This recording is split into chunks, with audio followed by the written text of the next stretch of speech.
वागर्थाविव सम्पृक्तौ वागर्थप्रतिपत्तये जगतः पितरौ वन्दे पार्वती परमेश्वरौ।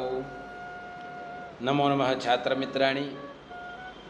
आज का दिन बहुत ही महत्वपूर्ण दिवस है। आषाढ़ शुक्ल प्रतिपदा, महाकवि कालिदास जयंती और मेघदूत के द्वितीय श्लोक में जैसा महाकवि कालिदास ने लिखा है, आषाढ़स्य प्रथम दिवसे मेघमाश्लिष्ट सानुं वप्रक्रीडा परिणत गज प्रेक्षणीयं ददर्श। तो इस काव्य पंक्ति के आधार पर हम आषाढ़ के प्रथम दिन महाकवि कालिदास की जयंती के रूप में विशेष रूप से मनाते हैं। तो आज इस पाठ में हम महाकवि कालिदास के बारे में जानने का प्रयास करेंगे। कवि कुलगुरु कालिदासः काव्येषु माघः कवि कालिदासः उपमा कालिदासस्य। ऐसी अनेक पंक्तियां महाकवि कालिदास के विषय में कही गई है। भासो हासः कवि कुलगुरुः कालिदासो विलासः। महाकवि कालिदास का जीवन परिचय,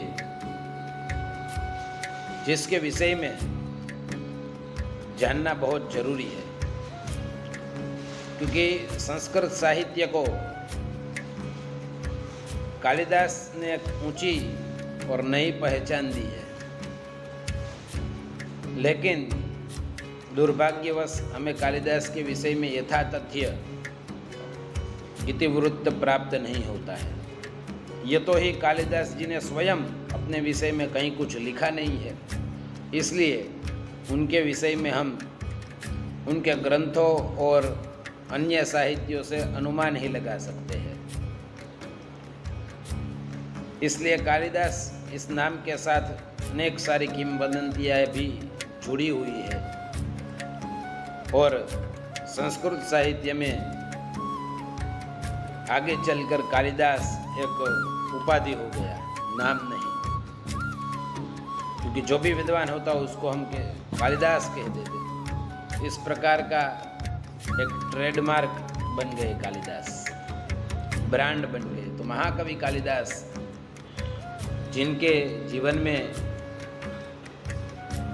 जो हुआ उसकी किंवदंती हमें बहुत सारी प्राप्त है कि वो विक्रम सभा के नवरत्नों में एक रत्न थे, या राजा भोजदेव के दरबारी थे, कश्मीर निवासी थे, या उज्जैन निवासी थे, या इसी प्रकार की अनेक सारी किंवदंतियाँ महाकवि कालिदास के विषय में प्रचलित है।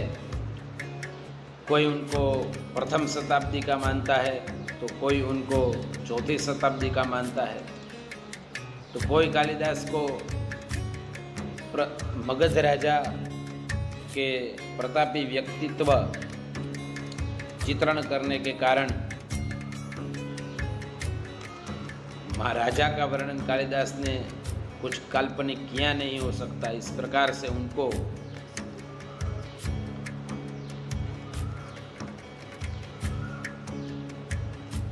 प्रथम शताब्दी का भी मानते हैं। महाकवि कालिदास को कोई लोग गुप्त काल का भी मानते हैं। लेकिन वस्तुतः महाकवि कालिदास के विषय में यह सब एक अनुमान ही है। विशेष रूप से उनके ग्रंथों के द्वारा अलग अलग विद्वानों ने अलग अलग जो है मतांतर व्यक्त किए हैं। लेकिन एक जो किंवदंती काफ़ी प्रचलित है कि महाकवि कालिदास विक्रमादित्य राजा के नवरत्नों में एक रत्न के रूप में विद्यमान थे।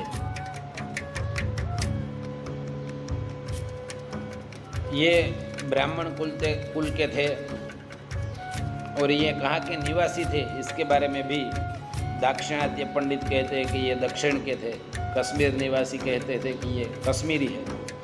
क्योंकि प्रकृति का चित्रण जो है उन्होंने हिमालय का वर्णन जो किया है और प्रकृति का वर्णन किया है, तो बंग प्रदेशीय कहते हैं कि कालिदास बंगाल के थे और उज्जैन का अत्यंत वास्तविक स्वरूप दर्शन कराने के कारण उनको उज्जैन निवासी भी माना जाता है। तो ये भी सारे अनुमान है। तो एक किंवदंती बहुत ही काफ़ी प्रचलित है कि बचपन में महाकवि कालिदास कुछ पढ़ लिख नहीं पाए थे, तो वह मूर्ख थे, ऐसी कल्पना है। और उस समय महाराज सदानंद करके एक राजा थे, उनकी पुत्री थी विद्योत्तमा। वह महान विदुषी थी और उसने प्रतिज्ञा की थी कि जो मुझे शास्त्रार्थ में पराजित करेगा उसी के साथ में विवाह करूंगी। तो बहुत सारे विद्वानों ने विदुषी विद्योत्तमा के साथ शास्त्रार्थ किया, लेकिन कोई भी शास्त्रार्थ में उसे पराजित करने में समर्थ नहीं हुआ। तो विद्वान पंडितों को अपने आप पर ग्लानि हुई और मन में एक द्वेष भी उत्पन्न हुआ और ऐसा निश्चय किया कि इस विदुषी को हमें किसी मूर्ख के साथ ब्याह देनी है, परिणय करवा देना है। इसके लिए वह योजना बनाते हैं और योजना के तहत एक मूर्ख व्यक्ति की शोध में निकल जाते हैं। तो ढूंढते ढूंढते एक ऐसे व्यक्ति को देखते हैं कि जो वृक्ष के ऊपर बैठा है और वृक्ष की उसी डाली को काट रहा है जिस पर वो बैठा है। इसे देखकर पंडित लोग अनुमान लगाते हैं कि इससे ज़्यादा मूर्ख मिलना नामुमकिन है।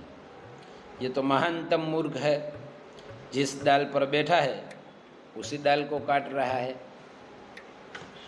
तो इस प्रकार से पंडितों ने उसे यहाँ बुलाया, कहा कि हम तुम्हारा विवाह करवा देंगे, पर एक शर्त है कि जैसा हम कहे वैसा तुम्हें करना पड़ेगा। और वह कालिदास जी भी राजी हो गए। ठीक है, कहा कि तुम्हें मौन रहना पड़ेगा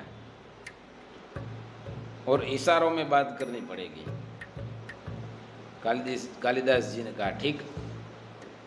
फिर सभी विद्वान लोग महाकवि कालिदास को विद्योत्तमा के सामने ले गए और उनको पंडित जैसा सजा करके विद्योत्तमा से कहा कि ये पंडित जी आपसे शास्त्रार्थ करेंगे, लेकिन इनका मौन व्रत चल रहा है, तो अभी यह केवल इशारों में ही शास्त्रार्थ करेंगे। तो जो है विद्योत्तमा ऐसे उंगली करके दिखाती है कि एक, जिसका मतलब होता है कि परमात्मा एक है। लेकिन कालिदास तो मूर्ख थे, उन्होंने ऐसा अनुमान लगाया कि ये हमारी एक आंख फोड़ने की बात कर रही है। तो उन्होंने एक के सामने दो बता दिया।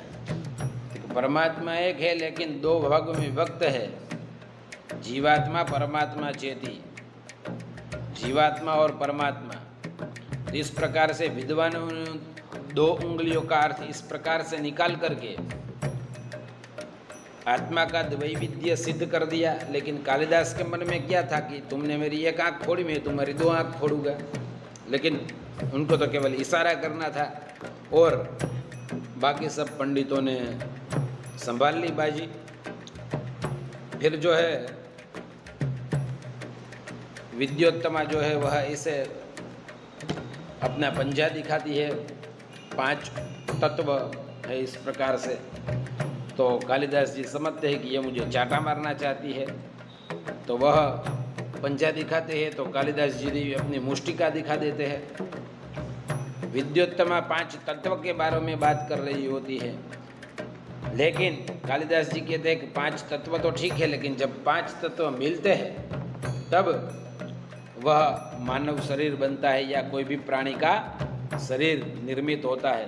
तो 5 तत्व जब मिलते हैं उसकी महानता जो है पंडित उस मुष्टिका के आधार पर सिद्ध करते हैं। लेकिन कालिदास जी के मन में क्या था कि तुम मुझे चाटा मारोगी, मैं तुझे मुक्का मारूंगा। तो इस प्रकार से मौन थे और मौन में ही जो उनका पंडित लोगों ने शास्त्रार्थ समाप्त कर दिया और कालिदास जी विजेता घोषित हो गए। जैसी कि शर्त थी कि जो मुझे शास्त्रार्थ में पराजित करेगा उसके साथ में विवाह करूंगी। तो कालिदास जी का जो है विवाह विदुषी विद्योत्तमा के साथ हो जाता है और परिणय हो जाने के बाद में रात्रि के मिलन प्रसंग में जब कालिदास जी और विद्योत्तमा एकांत में होते हैं तब महल से बाहर जो है एक उष्ट्र आवाज लगा रहा होता है। तो उसे आवाज को सुन करके विद्योत्तमा पूछती है कि क्या है वहाँ है। तो कालिदास जी देख करके बताते हैं कि उष्ट्र की जगह उच्चारण करते हैं उट्र।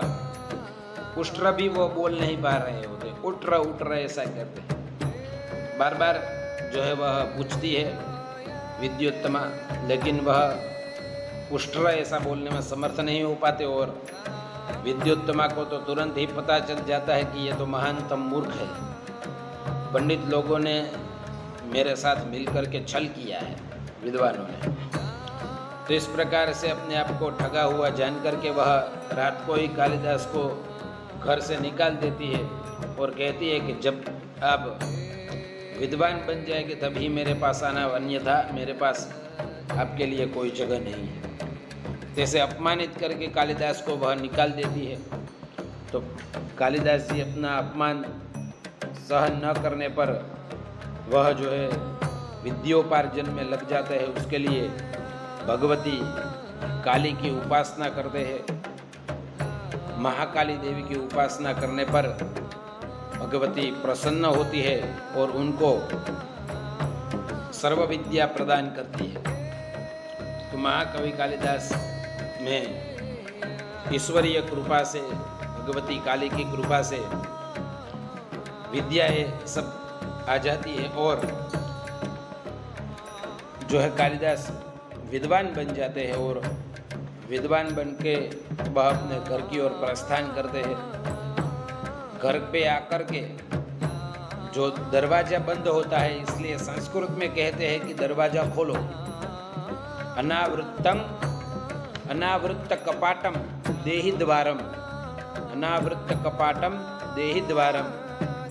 इस प्रकार से संस्कृत में कहते हैं कि दरवाजा खोलो। तो विद्योत्तमा सोचती है कि पंडित लोगों ने एक आध दो वाक्य सुना दिए होंगे और उनको रट करके यह कालिदास फिर से घर पर आए। तो विद्योत्तमा जो होती है वह अंदर से ही बोलती है कि अस्ति कश्चिद वाग विशेषः, अस्ति कश्चिद वाग विशेषः, आपके पास और भी कोई वाणी या शब्द है कि इतना ही आपको आता है कि अनावृत्त कपाटम देहि द्वारम, कुछ विशेष आता भी है आपको? तब यह बात सुन करके कालिदास अस्ति इस शब्द को लेकर के अस्त्युत्तरस्याम दिशि देवतात्मा हिमालयो नाम नगाधिराजः, इस प्रकार का कुमार संभव रूपी महाकाव्य वह रचते हैं। कश्चित शब्द से कश्चित कांता विरह गुरुणा स्वाधिकारात् प्रमत्तः सापेन स्तंगमित महिमा वर्ष भोग्येण भर्तुः, गीति काव्य मेघदूत की रचना करता है। और वाक् शब्द से वागर्था विव संपृक्तौ वागर्थ प्रतिपत्तये जगतः पितरौ वंदे पार्वती परमेश्वरौ। वाक् शब्द से रघुवंश महाकाव्य की रचना कर देते हैं। तो कुमार संभवम महाकाव्य, रघुवंश महाकाव्य, मेघदूत और विशेष में वह अभिज्ञान शाकुंतलम रूपी नाटक, मालविकाग्नि मित्रम रूपी नाटक और विक्रम और वसीयम, यह 3 नाटक भी महाकवि कालिदास ने रचे हैं। तो जितना विवाद महाकवि कालिदास के जीवन के विषय में है, उनके समय के विषय में है, उनके स्थान के विषय में है, उतना विवाद उनकी कृतियों के लिए नहीं है। यह काफ़ी निश्चित है कि महाकवि कालिदास ने 7 कृतियों की रचना की है, जिसमें 2 महाकाव्य है, कुमार संभवम और रघुवंशम, 2 गीति काव्य है, मेघदूतम और ऋतुसंहार, 3 नाटक है, अभिज्ञान शाकुंतलम, मालविकाग्निमित्रम और विक्रम और वसीयम। तो यह 7 रचना महाकवि कालिदास की है। और महाकवि कालिदास अभिज्ञान शाकुंतलम इस नाटक के कारण इतने विद्वान हुए, इतने प्रख्यात हुए कि आज तक उनके तुल्य कवि की अभावना है, ऐसा विद्वान कहते हैं। पुरा कवि नाम गणना प्रसंगे कनिष्ठिकाधिष्ठित कालिदास अद्यापि तत्तुल्य कवेरभावात् अनामिका सार्थवती बभूव। जब प्राचीन काल में कवियों की गणना होती थी, तब सबसे पहले कालिदास का ही नाम लिया जाता था। यह कनिष्ठिकाधिष्ठित, अर्थात कनिष्ठिका से यहाँ से गिनना शुरू होता था, तो सबसे पहला नाम किसका आता था? कालिदास का।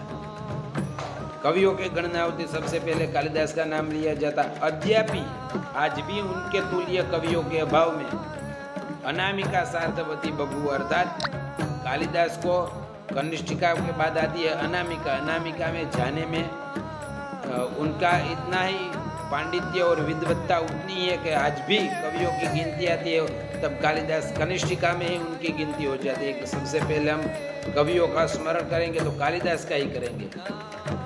उनकी बारी अब तक अनामिका में जाने की आई ही नहीं है, क्योंकि उनके सदृश या उनके तुल्य आज तक कोई विद्वान नहीं हुआ। तो 1 से 3 क्रम के बाद में उनको चौथे क्रम में यहाँ तक में जाना पड़े, क्योंकि आज भी वह सर्वश्रेष्ठ कवियों में समाविष्ट है। इसलिए ऐसा कहा जाता है कि अनामिका सार्थवती बभूव। हर्षचरितम में महाकवि बाण भट्ट ने भी उनकी प्रशंसा करते हुए लिखा है कि निर्गता सुनवाकस्य कालिदासस्य सूक्तिषु प्रीति मधुर सांद्रासु मंजरीष्वेव जायते। तो महाकवि कालिदास की प्रशंसा अनेक कवियों ने की है और उनकी विद्वत्ता जो है वह उनके काव्यों के माध्यम से और उनके नाटक के माध्यम से हमें पता चलती है। ऐसा भी कहते हैं विद्वान लोग, कालिदास गिराम सारम कालिदास सरस्वती चतुर्मुखोऽथवा ब्रह्मा विदुर्नान्ये तुमादृशा। मल्लिनाथ जी जो प्रसिद्ध टीकाकार है, उन्होंने मुक्तकंड से कालिदास की प्रशंसा की है और कह रहे हैं कि वास्तविक अर्थ में महाकवि कालिदास क्या कहना चाहते हैं वो समझने में मेरे जैसे लोग असमर्थ है। कालिदास को कौन जानता है? तो कि कालिदास गिराम सारम, कालिदास की जो वाणी है उसका यथा तथ्य सार या तो कालिदास जानते हैं, या तो माँ सरस्वती जानती है, या तो चतुर्मुख ब्रह्मा विधाता जानते हैं। विदुर नान्य तो मादृशा, मादृशा मूढ़ा कालिदासम ज्ञातुम असमर्था। मल्लिनाथ जी कह रहे कि मेरे जैसे कालिदास को जानने में असमर्थ है। तब मल्लिनाथ जैसे विद्वान कालिदास को जानने में असमर्थ है, वह भी अपनी वाणी को पराभूत मानते हैं, तो हम तो उनसे भी अंतिम पंक्ति में आते हैं, तो हम तो कालिदास के विषय में आलोचना कर सके ऐसी कोई शक्ति ही नहीं रखते हैं। तो महाकवि कालिदास ने जो रस परिपाक दिया है, उन्होंने मेघदूत में विप्रलंभ और कुमार संभव में संभोग श्रृंगार और अनेक अनेक अभिज्ञान शाकुंतलम में भी देखें तो आप श्रृंगार रस का प्राचुर्य हमें मिलता है। तो इस प्रकार से उन्होंने वह श्रृंगारक कवि के रूप में भी प्रसिद्ध है। उन्होंने जो है प्रकृति का वर्णन भी बहुत उत्तम प्रकार से किया है। जो उन्होंने वर्णन किया है बहुत ही द्रष्टव्य है और मननीय है। जैसे कि उन्होंने कुमार संभव में भगवान शंकर के ललाटस्थ तृतीय नेत्र से निर्गत अग्नि से भस्मसात हुए अपने पति को देख करके रति का जो विलाप है उसका वर्णन उन्होंने किया है कि ससिना सह याति कौमुदी सह मेघेन तड़ि प्रलीयते प्रमदा पतिवर्त्मगा इति प्रतिपन्नम ही विचेतनैरपि। और महाकवि कालिदास ने जो शकुंतला की विदाई प्रसंग में वर्णन किया है वह तो अनुपम वर्णन है और विद्वानों में बहुत ही उसकी प्रसन्नता होती है कि काव्येषु नाटकम रम्यम तत्र रम्या शकुंतला तत्रापि च चतुर्थोऽङ्गः तत्र श्लोक चतुष्टयम्। वहाँ जो उन्होंने लिखा है कि यास्यद्य शकुंतलेति हृदयं संस्पृष्टमुत्कण्ठया कंठः स्तंभित बाष्पवृत्ति कलुषश्चिंता जडं दर्शनम वैक्लव्यं ममतावदीदृशमहो स्नेहादरण्यौकसः पीड्यन्ते गृणः कथं न तनया विश्लेषदुःखेर्न वै। तो इस प्रकार से महाकवि कालिदास ने जो वर्णन किया है वह बहु अनुपम वर्णन है। वह वैदर्भी रीति के कवि माने जाते हैं और प्रासाद गुरुण उनकी कविताओं में ओतप्रोत रहता है। तो इस प्रकार से उन्होंने वैदर्भी रीति को अपनाया हुआ है। और